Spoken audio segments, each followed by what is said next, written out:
Assalamualaikum warahmatullahi wabarakatuh. Halo semuanya, kali ini kita akan belajar mengenai makhluk hidup, khususnya hewan-hewan unik yang hidup di laut.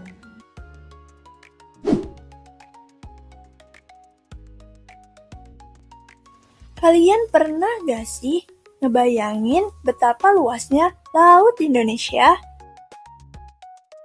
Indonesia itu sangat kaya akan sumber daya lautnya loh, bahkan melebihi negara-negara lain. Tapi sayangnya, di balik kekayaan itu, banyak negara lain yang mencoba mencurinya, mulai dari ikan-ikan sampai gas alam.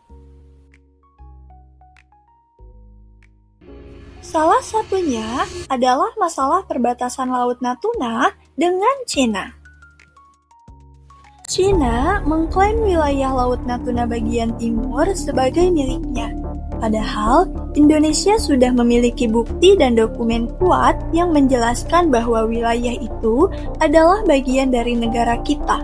Meski sudah dijelaskan, Cina tetap tidak mau mengakuinya. Karena itu, pemerintah Indonesia sekarang mendorong Blue Economy atau ekonomi biru sebagai langkah untuk memanfaatkan kekayaan laut dengan cara yang bijak dan berkelanjutan, mulai dari sektor perikanan, energi terbarukan, hingga pariwisata.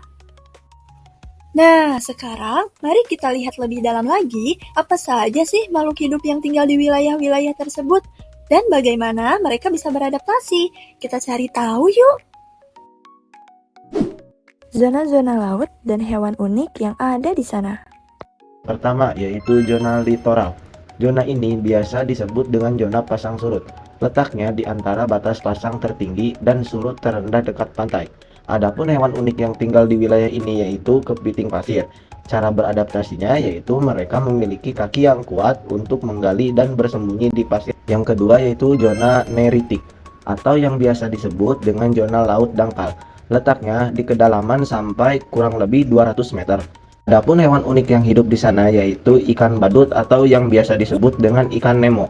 Mereka beradaptasi dengan hidup berdampingan dengan anemon yang memiliki racun tapi tubuhnya dilindungi oleh lendir khusus. Yang ketiga ada zona batial atau bisa disebut juga dengan laut dalam. Letaknya berada pada kedalaman 200 hingga 2000 meter, ditandai oleh kondisi gelap total dan tekanan air yang sangat tinggi.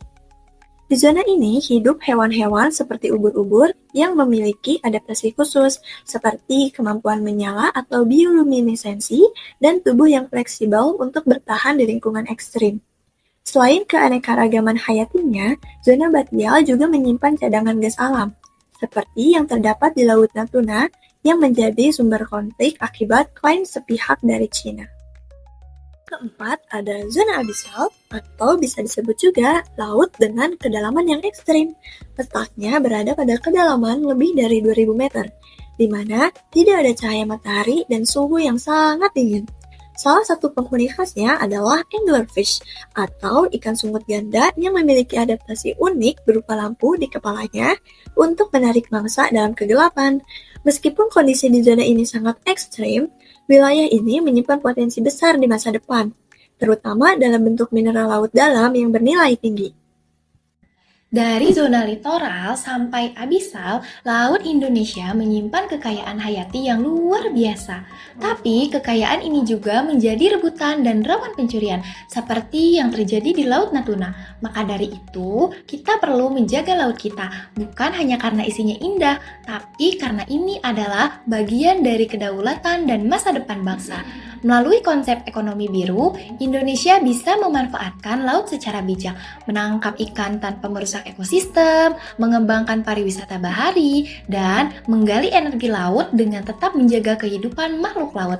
Mari kita kenali, cintai, dan lindungi laut Indonesia agar tetap lestari untuk generasi yang akan datang. Terima kasih. Wassalamualaikum warahmatullahi wabarakatuh.